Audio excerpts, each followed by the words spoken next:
নমস্কার বন্ধুরা, কেমন আছেন সবাই? আমার নতুন একটি ভিডিওতে আপনাদের সকলকে স্বাগত জানাই। এইবার বাড়ি থেকে আসার সময় আমাদের ট্রেন প্রায় 12 ঘন্টার কাছাকাছি লেট ছিল। অনেকটা সময় স্টেশনে বসে থাকার পর ভাবলাম হাওড়া ব্রিজটা তো আমরা সবসময় গাড়িতে যাতায়াতের সময়ই দেখি, সামনে থেকে তো কখনো দেখিনি, ওটাই দেখে আসি। আর আমি এর আগে কখনো গঙ্গার পাড়ে যাইনি, তাই ওখানেও একটু যাব এই ভেবে স্টেশন থেকে বাইরে বেরিয়ে পড়লাম।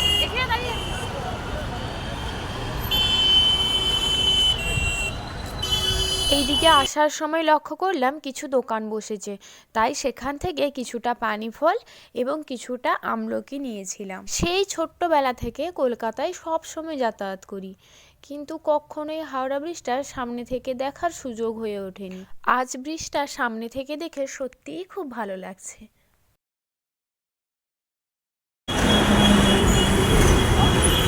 1945 সালে হুগলি নদীর ওপর এই ব্রিজকে নির্মাণ করা হয়েছিল কলকাতা এবং হাওড়ার মধ্যে সংযোগ রক্ষা করার জন্য।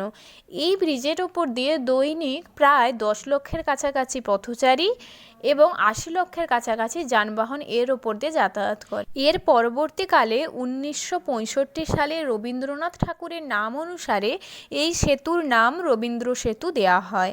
এই রবীন্দ্র সেতুটি এই জাতীয় সেতুগুলির মধ্যে বিশ্বের 6ষ্ঠ বৃহত্তম স্থান অধিকার করেছে। হাওড়া ব্রিজের ওপর থেকে তো গঙ্গাটা দেখছিলাম, এবার আমরা গঙ্গার কাছে চলে এসেছি।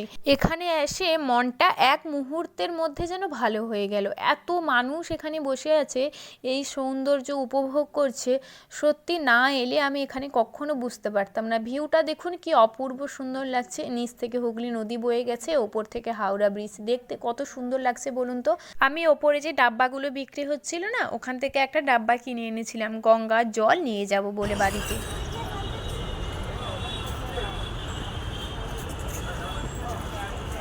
এইখানে এসে বসে থাকতে থাকতে লক্ষ্য করলাম ওই যে দূরে একটা লঞ্চ আসছে, খুব সুন্দর লাগছে দেখতে, তাই না? খুব ইচ্ছে করছিল লঞ্চে করে এপার থেকে ওপারে যাওয়ার, কিন্তু আমাদের হাতে খুব একটা সময় নেই, তাই স্টেশনে ফিরে যেতে হবে। তাই বসে বসেই দৃশ্যটা উপভোগ করলাম।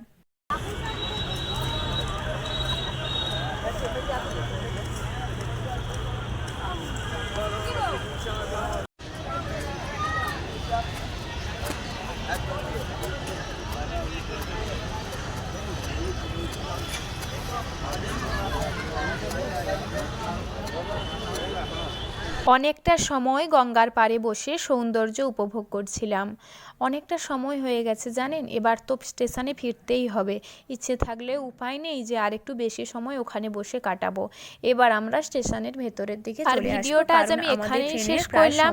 আপনাদের এই গঙ্গার সৌন্দর্য, হাওড়া ব্রিজের সৌন্দর্য কেমন লাগলো সেটা অবশ্যই কমেন্ট করে জানাবেন। আর ভিডিওটি ভালো লেগে থাকলে একটা লাইক করে সাবস্ক্রাইব করে পাশে থাকবেন। ফেসবুক থেকে দেখে থাকলে পেজটি অবশ্যই ফলো করবেন। ফিরে আসবো নতুন কোনো ভিডিও নিয়ে। ততক্ষণ আপনারা সকলেই ভালো থাকবেন, সুস্থ থাকবেন, সাবধানে থাকবেন।